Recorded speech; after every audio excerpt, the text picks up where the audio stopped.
tingginya hampir menyentuh langit-langit. Dia melihat sosok kuntilanak duduk di antara balok langit-langit tersebut. Kantin tersebut tiba-tiba sepasang tangan hitam berbulu muncul di pundak Ratna.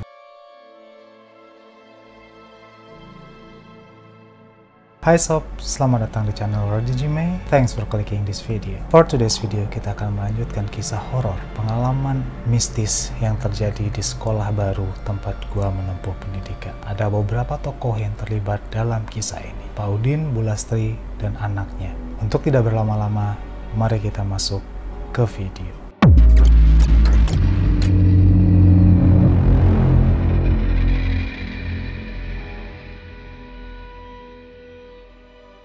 Sebelum sekolah memutuskan untuk merobohkan kantin yang dijadikan tempat berjualan oleh Bu Lastri dan Pak Udin, di sekolah ini, kantin memberikan izin untuk Pak Udin dan istrinya berjualan kurang lebih 6 bulan sampai kantin ini dirobohkan. Akan tetapi Bu Lastri memutuskan untuk segera menghuni kantin baru yang dia bangun pas di samping rumah tinggalnya di belakang ruang ekstrakurikuler yang ada di sekolah ini. Ada beberapa alasan kenapa Bu Lastri ngotot untuk pindah ke kantin baru. Walaupun mereka diberi waktu yang cukup lama, 6 bulan, mereka memutuskan dalam waktu 2 bulan sudah tidak berjualan di kantin yang lama tersebut. Seperti yang gue info sebelumnya, kantin di sekolah ini ada 2, kantin Bu Lastri, which is kantin yang lama, dan kantin Baningsih yang berada di sudut berseberangan dengan kantin sekolah yang dihuni oleh Bu Lastri. Pada kisah kedua di sekolah ini,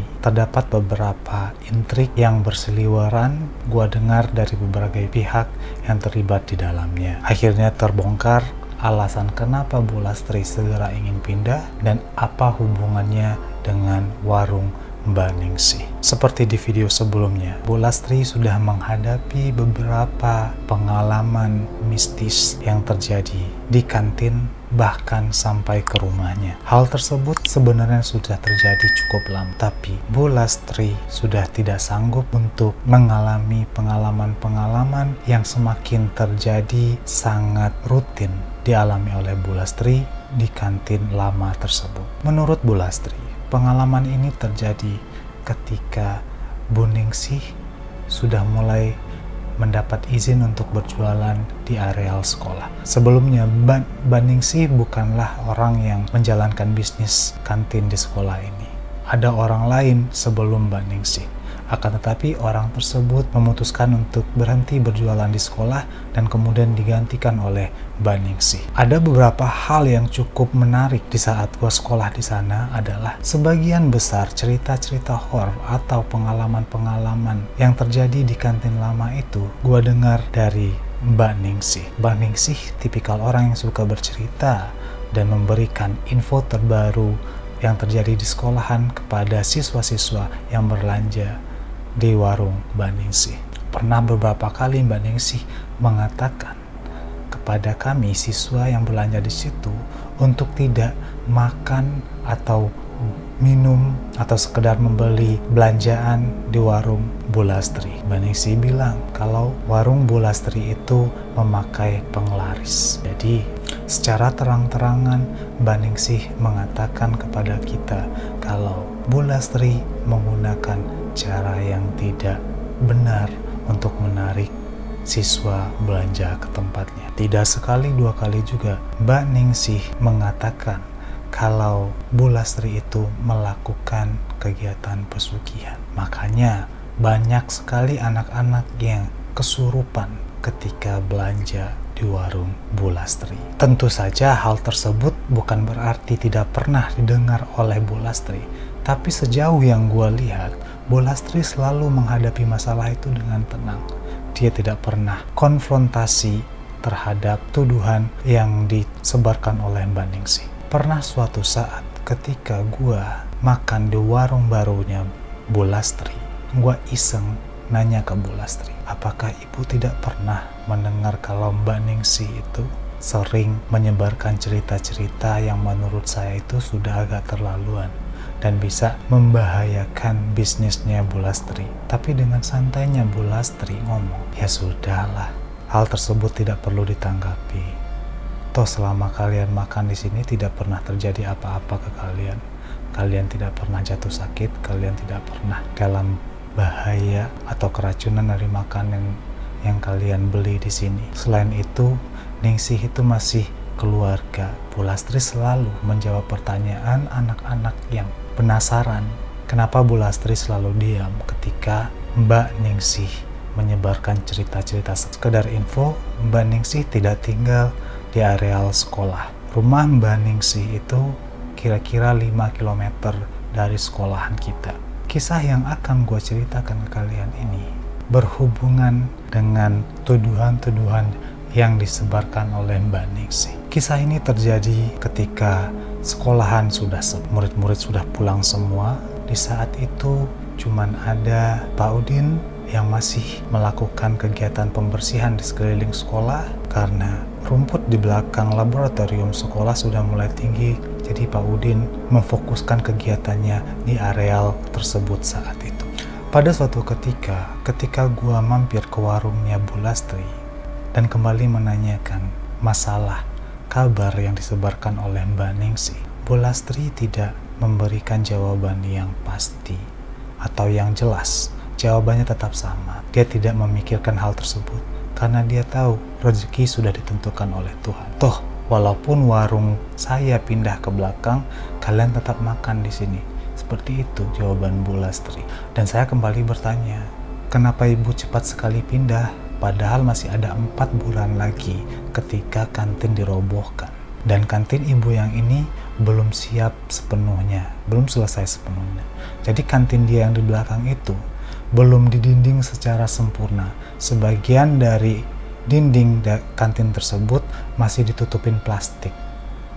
Jadi ya, kalau kita belanja ke sana, suasananya sangat tidak nyaman buat saya pribadi. Bu Lastri menjawab, sebenarnya kita juga mau untuk tetap di sana sampai warung ini selesai.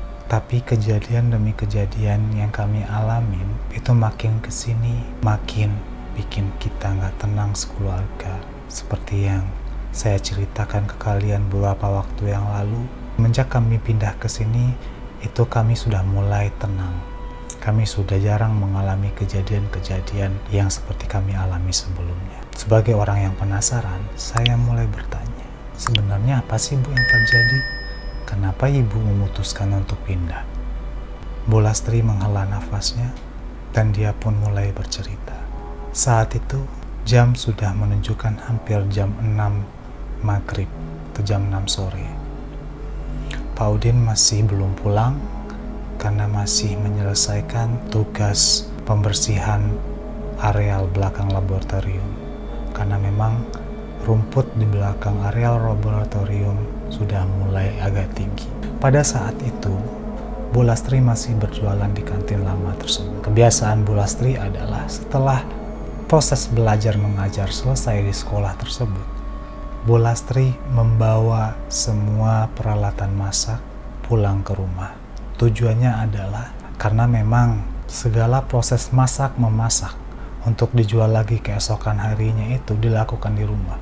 Dan besok pagi sebelum sekolah dibuka, Bu Lastri membawa seluruh peralatan masak beserta dengan masakan yang sudah dimasak itu ke kantin.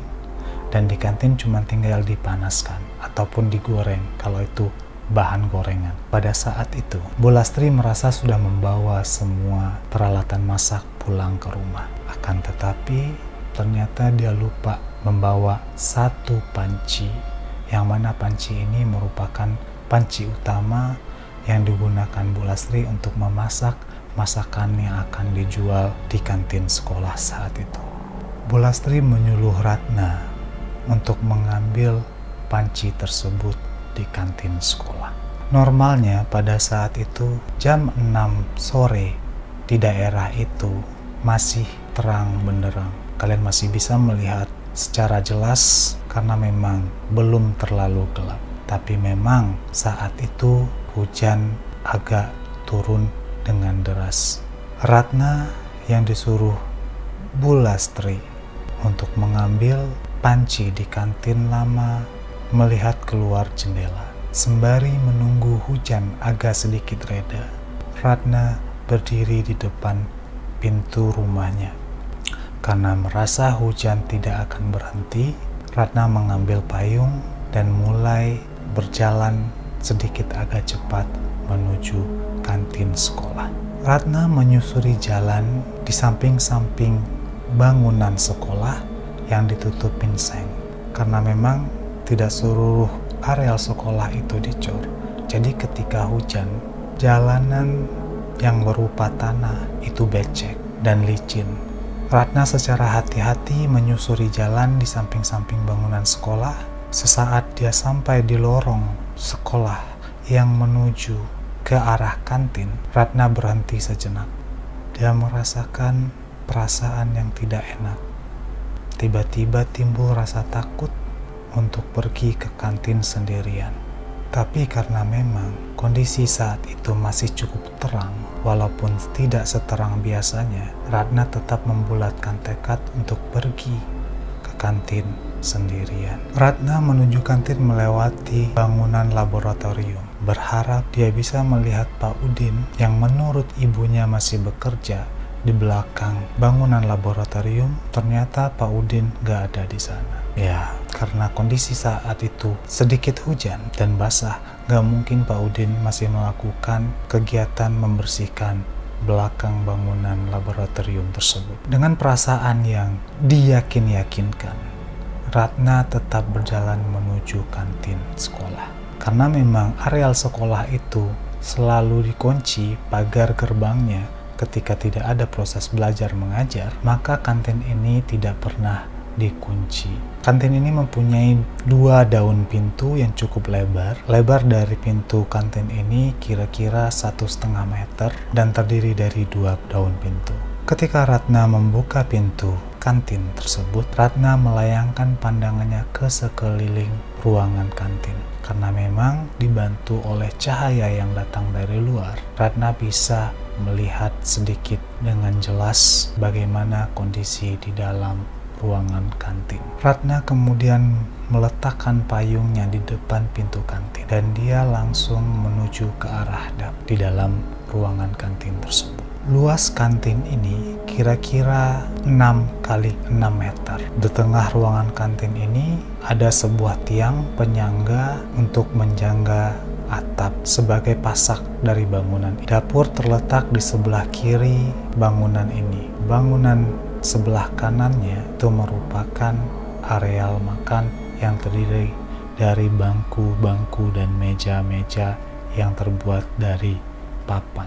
Saat memasuki ruangan kantin ini, Ratna tidak menyalakan saklar lampu. Posisi saklar lampu saat itu berada pas di samping pintu masuk. Kalau ketika kalian membuka pintunya, maka saklarnya itu bakalan tertutup oleh daun pintu. Ratna tidak berpikir panjang untuk menyalakan lampu karena memang saat dia memasuki ruangan kantin, dia masih bisa melihat dibantu cahaya yang datang dari luar. Ratna langsung menuju dapur dan mencari panci yang terletak di bawah talase kantin.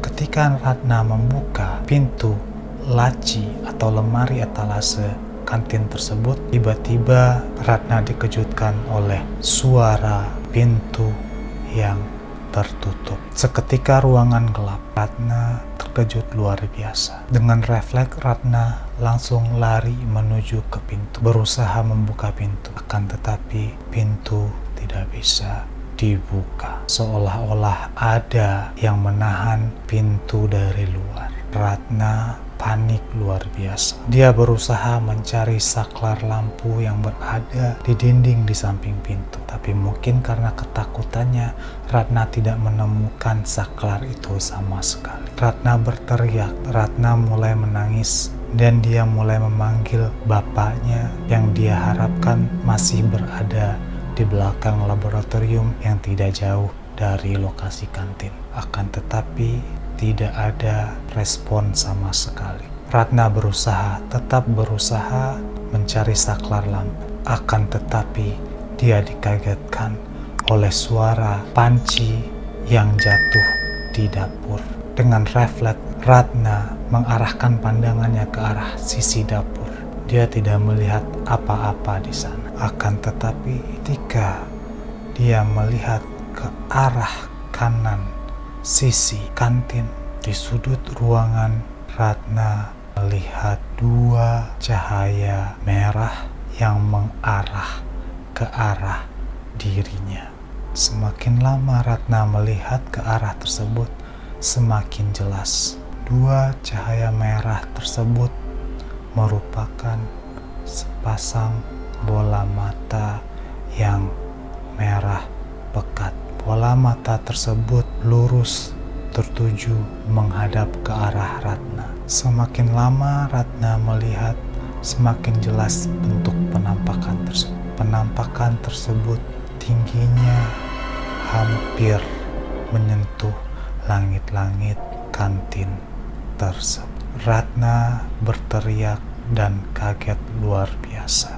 Ratna kembali menggedor-gedor pintu, menarik-narik gagang pintu, dan terus tetap berteriak, memanggil ibu dan bapaknya. Ketika dia merasa usahanya tidak berhasil, Ratna menangis dengan muka menghadap tembok. Dia menutup matanya dan berusaha membaca doa-doa yang bisa dia baca saat itu. Dengan tetap memanggil orang tuanya, kan tetapi tidak ada jawaban dan respon dari luar. Ketika dia sudah merasa tidak ada tenaga lagi, Ratna melihat saklar lampu pas di depan matanya. Dia menyalakan lampu tersebut dan perlahan-lahan memutar pandangannya ke arah dia melihat makhluk hitam bermata merah tersebut, dan dia melihat tidak ada apa-apa di sana. Dalam kondisi sedikit syok, Ratna berusaha untuk meyakinkan dirinya kalau apa yang dia lihat saat itu merupakan halusinasinya saja. Dalam kondisi tersebut, Ratna memutuskan untuk segera membuka pintu dan pulang ke rumah. Ketika dia memegang gagang pintu, dia melihat panci yang ada di dapur tergeletak di lantai di samping etalase. Ratna memberanikan diri untuk mengambil panci tersebut sebelum dia pulang ke rumah. Sembari membaca doa dan meyakinkan diri dan memberanikan serta membulatkan tekad, dia berjalan perlahan menuju ke arah panci tersebut. Setelah sampai di dapur kantin, Ratna sedikit berjongkok untuk mengangkat panci tersebut. Ketika dia mengangkat dan memegang panci tersebut di pangkuannya, tiba-tiba terdengar suara cekikikan yang membuat bulu merah. Ratna mendengar suara tertawa yang mengerikan berasal dari atas kepalanya. Secara refleks, Ratna mengarahkan pandangannya ke arah langit-langit kantin. Karena memang kondisinya triplek yang menjadi langit-langit kantin itu sudah dibuka. Jadi balok-balok penyangga atap kantin tersebut bisa dilihat dengan jelas. Ketika Ratna mengarahkan pandangannya ke atas langit-langit tersebut, dia melihat sosok kuntilanak duduk di antara balok langit-langit tersebut sambil menggoyang-goyangkan kakinya. Matanya yang hitam dan mukanya yang rusak lurus tertuju ke arah Ratna sambil tetap tertawa menghadap ke arah Ratna. Melihat pemandangan yang luar biasa menakutkan tersebut, Ratna jatuh tersungkur ke lantai dapur. Ratna mencoba berteriak, tapi seolah-olah dia sudah tidak punya tenaga untuk sekedar berteriak. Mulutnya kaku, matanya tidak bisa diarahkan ke arah lain. Matanya terpaku melihat ke arah kuntilanak tersebut. Suara cekikikan itu masih tetap terdengar. Belum selesai keterkejutan melihat penampakan yang duduk di langit-langit kantin tersebut, tiba-tiba sepasang tangan hitam berbulu muncul di pundak Ratna. Tangan tersebut menarik Ratna ke arah sudut kanan, ke tempat di mana Ratna melihat penampakan hitam besar dengan mata merah pekat tersebut. Ketika Ratna merasa tubuhnya ditarik, Ratna sudah tidak mempunyai tenaga lagi untuk berontak ataupun sekedar berteriak. Yang dia rasakan, tenggorokannya tercekat dan tubuhnya lemas. Seketika itu juga Ratna merasakan semuanya gelap. Yang Ratna tahu, ketika dia terbangun, dia sudah ada di rumah dan dikelilingi oleh saudara-saudaranya dan Pak Udin serta Bu Lastri yang terlihat seperti selesai menangis. Ratna kemudian bertanya ke ibunya apa yang terjadi. Kenapa bisa saya ada di sini? Pertanyaan yang sama juga ditanyakan oleh Bu Lastri ke Ratna. Apa yang terjadi? Kenapa kamu bisa kayak gitu? Ratna bingung. Bisa kayak gitu gimana, Bu?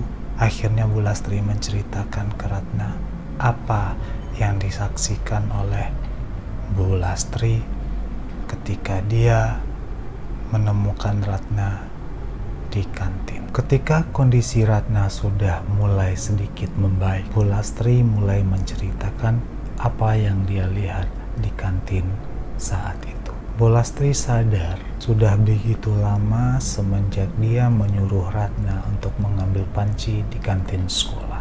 Akan tetapi Ratna belum balik-balik. Akhirnya Bu Lastri memutuskan untuk menyusul Ratna ke kantin sekolah. Dari jauh Bu Lastri melihat kalau pintu kantin sekolah itu terbuka lebar dan payung Ratna ada di depan pintu. Bu Lastri mencoba memanggil Ratna dari seberang kantin, kan tetapi tidak ada jawaban. Bu Lastri kemudian berjalan menuju ke arah kantin sekolah. Ketika sampai di depan pintu kantin, Bu Lastri melihat kondisi dapur yang berantakan. Panci tergeletak di lantai dapur, tetapi Bu Lastri tidak menemukan Ratna sama sekali. Bu Lastri mulai khawatir dan kemudian dia mencoba mencari ke sekeliling kantin. Kan tetapi Bu Lastri tidak berhasil menemukan Ratna. Bu Lastri kemudian memanggil Pak Udin, suaminya, dan kembali ke kantin bersama-sama. Kondisi sudah mulai semakin gelap. Anak-anak Bu Lastri yang lain juga mulai membantu untuk mencari Ratna di areal sekolah, tetapi Ratna tidak ditemukan. Pak Udin, sepengetahuan gue, sedikit banyaknya juga mengerti dengan hal-hal gaib. Pak Udin sering sekali membantu untuk menyelesaikan masalah kesurupan yang terjadi di sekolah. Pak Udin kemudian menyuruh istrinya untuk tenang dan kembali mencari Ratna ke kantin. Sesampainya di kantin, Bu Lastri dan Pak Udin kaget luar biasa. Dia melihat Ratna bergelung di sudut atap sekolah, lokasi di mana anak-anak sering melihat mata berwarna merah pekat. Bu Lastri berteriak menyuruh Ratna untuk turun, akan tetapi tidak ada sahutan dari Ratna. Yang terdengar cuma suara menggerutu. Akhirnya Pak Udin mengambil tangga dan menarik Ratna ke bawah. Ratna tidak bergeming sama sekali. Tangannya memangku erat tiang balok yang ada di langit-langit atap tersebut. Setelah melakukan berbagai macam bacaan, akhirnya Ratna bisa diturunkan oleh Pak Udin. Nyampainya di bawah, tetap Ratna mencakar-cakar dinding, bahkan mencakar Pak Udin. Seolah-olah tidak mau dibawa keluar dari ruangan tersebut, Ratna berteriak seperti binatang mengerang, mengancam untuk ditinggalkan sendiri. Kemudian Pak Udin membaca ayat kursi dan melakukan berbagai macam cara yang biasa dia lakukan untuk menyadarkan siswa-siswa yang kesurupan. Akhirnya Ratna diam dan Pak Udin membawa Ratna pulang. Dan itulah sebabnya kenapa Bu Lastri memutuskan untuk tidak berjualan lagi di kantin yang lama dan memilih untuk berjualan di kantin dia yang baru, walaupun kondisinya belum selesai sepenuhnya. Dan tentunya sebagai orang yang penasaran, beberapa hari setelah Bu Lastri menceritakan kisah itu ke gua memutuskan untuk bertanya langsung ke Pak Udin apa sebenarnya yang terjadi. Menurut Pak Udin, sebenarnya kondisi seperti itu atau teror-teror seperti itu sudah lumayan lama terjadi, kan tetapi tidak se-ekstrim apa yang dialami oleh Ratna. Menurut Pak Udin, ada orang yang iri dengan kondisi di mana istrinya diperbolehkan untuk berjualan di kantin tersebut. Jadi orang yang iri ini menanam sesuatu di areal kantin tersebut. Dan juga seperti yang diceritakan oleh Pak Udin, sosok hitam tersebut adalah penunggu lama kantin itu. Sosok kuntilanak yang dilihat oleh Ratna adalah makhluk yang dikirimkan oleh orang untuk mengganggu usahanya Bu Lastri dan Pak Udin. Oleh karena itu, terjadilah keanehan-keanehan yang dialami oleh siswa dan bahkan keluarga Pak Udin dan Bu Lastri. Makhluk hitam yang bermata merah tersebut, menurut Pak Udin, tidak mengganggu. Memang kadang dia sering menampakkan wujudnya karena memang itu kejahilannya, tapi dia tidak bermaksud untuk mengganggu. Itu adalah cara dari makhluk tersebut untuk memberi sinyal-sinyal atau memberitahu kalau di situ ada dia dan kita harus menjaga sikap. Kan sosok kuntilanak yang dilihat oleh Ratna memang ditujukan untuk mengganggu. Terus gua bertanya, berarti yang menarik Ratna itu sosok hitam tersebut dong Pak? Pak Udin menjawab, iya, sosok tersebut mencoba melindungi Ratna. Karena kalau seandainya bukan dia yang merasuki Ratna, maka Ratna akan diambil alih oleh kuntilanak tersebut. Dan mungkin nasib Ratna bakalan jauh lebih buruk jika kuntilanak tersebut yang menguasai tubuh Ratna. Karena memang tempat tinggalnya makhluk hitam tersebut di areal kantin, makanya dia membawa Ratna tetap di situ. Kalau seandainya kuntilanak tersebut yang mengambil Ratna, maka Ratna akan susah ditemukan karena dia tidak tahu di mana dan dari mana Kunti itu berasal. So, sekian untuk video hari ini. Kalau kalian menyukai konten atau video yang disajikan oleh Radli Jime, horror dan paranormal experience ini, jangan lupa untuk like, subscribe, share, dan nyalakan juga notifikasinya biar kalian tahu ketika channel ini mengupload video baru. Dan jangan lupa juga sebarkan channel ini ke teman-teman kalian agar channel ini bisa memberikan hiburan ke lebih banyak orang, sekaligus bisa menghibur kalian dan mengisi waktu luang kalian. Akhir kata, terima kasih sudah menonton video ini. Mari kita merinding bersama-sama dan sampai jumpa di video selanjutnya.